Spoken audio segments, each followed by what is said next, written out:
Gagawa tayo ng negosyo na bagay ngayong tag-ulan. Ito ang malinamnam na lugaw. Kung gusto mong magnegosyo ngayong tag-ulan at kailangan lang ng maliit na puhunan at hindi kailangan ng pwesto, maglugaw business ka na. Yes po, maliit lang ang puhunan nito pero tubong lugaw ang kita. And pwede kang maglagay ng toppings gaya ng lumpia at siomai. Ayan.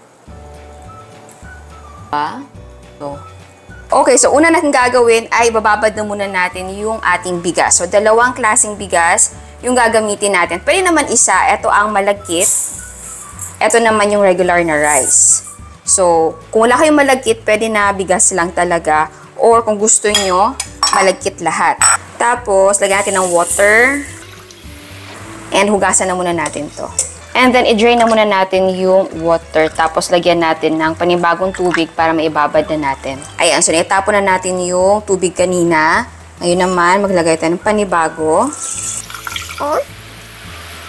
At ibabad natin ito for 12 hours or mas maganda overnight. Okay, bakit nga ba natin ibababad? Simple lang, para mas madali siyang maluto. Okay, kinabukasan, magluto na tayo ng lugaw natin. So, mainit na yung mantika natin. Unahin nating igisa yung ating ginger.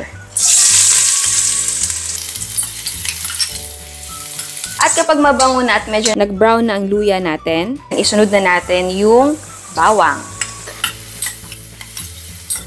Mabango na din yung bawang natin. So, isunod natin yung sibuyas. Ayun ay isunod na natin yung binabad natin na bigas. Okay. Igisa natin yan. So yes, simple lang talaga to. Hindi tayo naglagay ng lamang loob or kahit konting meat ng baboy or chicken. Pero kung gusto nyo, oo naman. Ito lang talaga, simple lang. Pero malasa to. Okay, pagkagisa natin, maglagay na tayo ng mga pampalasa. Meron tayong patis, paminta, tapos maglagay tayo ng beef broth cubes. Isa na muna pala. Ayan. Maglagay tayo ng konting chicken powder. Kung walang chicken powder, okay lang na beef broth cube or chicken broth cube kung walang beef or pork kung gusto nyo. Ayan, mix na muna natin. Tapos, maglagay na tayo ng tubig.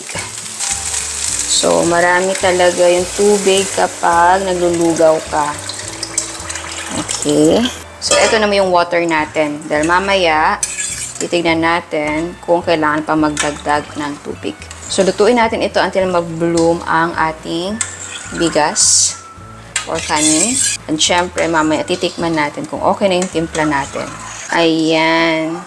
So, kita nyo, nag-bloom na siya. Actually, nagdagdag na naman ako ng water kanina dahil kumonti na yung tubig kasi nag-bloom na siya. Tumutubo na talaga. So, ngayon, maglagay na tayo ng kasubha. Okay, kasubha para maganda yung kulay ng ating lugaw. Optional lang naman. Pero kung wala kayong kasubha, pwedeng gumamit ng turmeric powder. Very common si turmeric powder kung gusto nyo.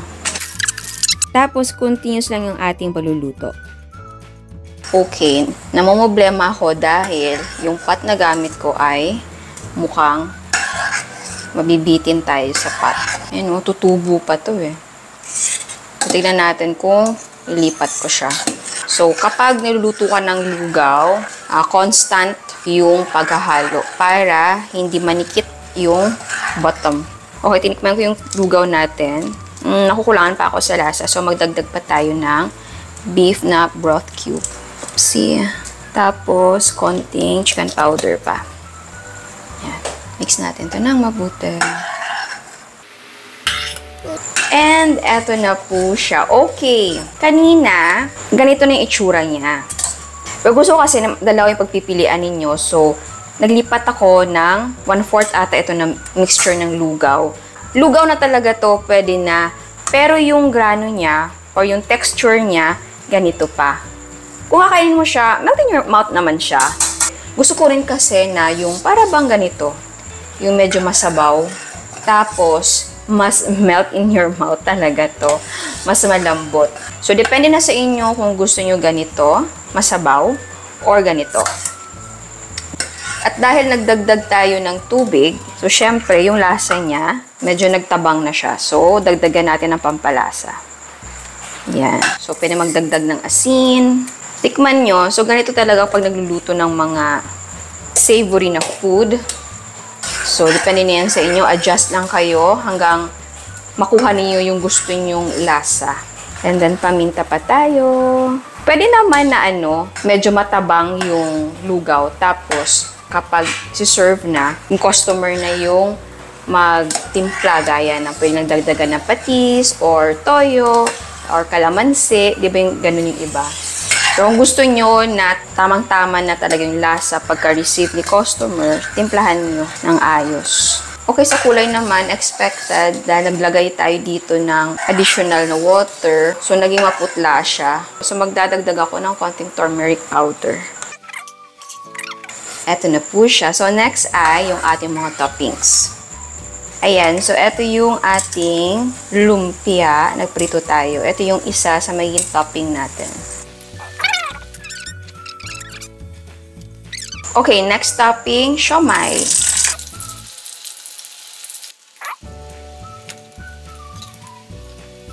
And eto naman yung itlog na boiled.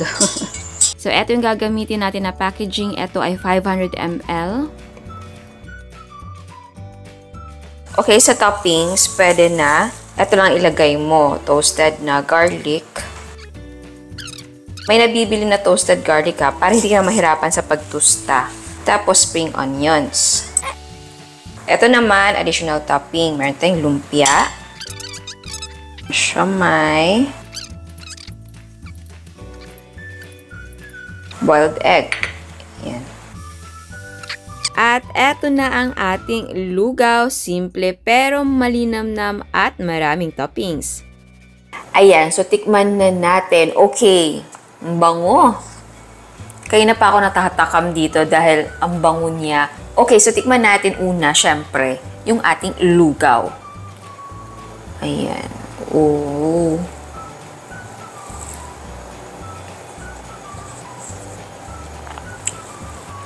Remember, ang ginawa natin ay lugaw na simple lang. Ayan.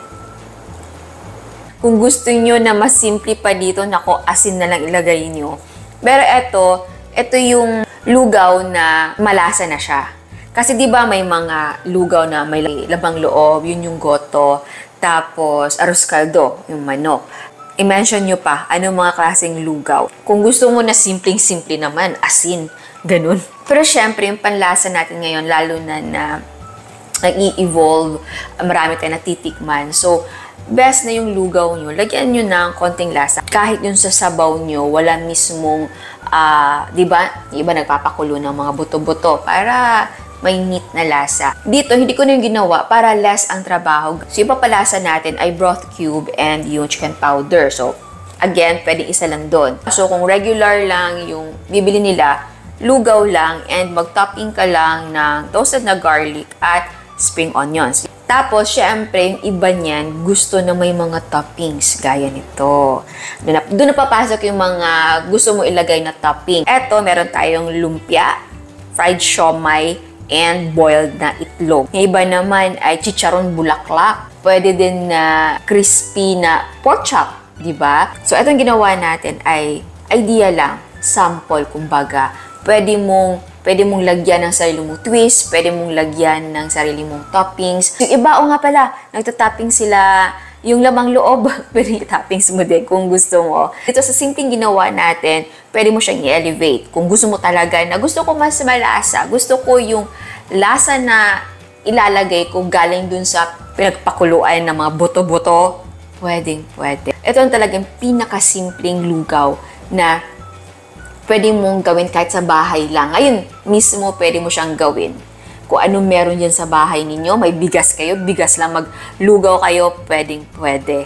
And eto, pwede kang magnegosyo kahit sa bahay ka lang, walang pwesto. Post mo lang siya sa socials mo. And ang kapital nito, hindi malaki.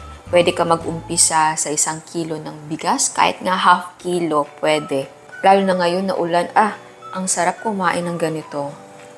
Ay, oo nga pala. Gusto kong magpasalamat sa lahat na nag-tag sa akin, nag-mention sa Kusina Chef sa post ng GMA na sino yung favorite nila na baker, cook, vlogger, parang ganon. Salamat talaga.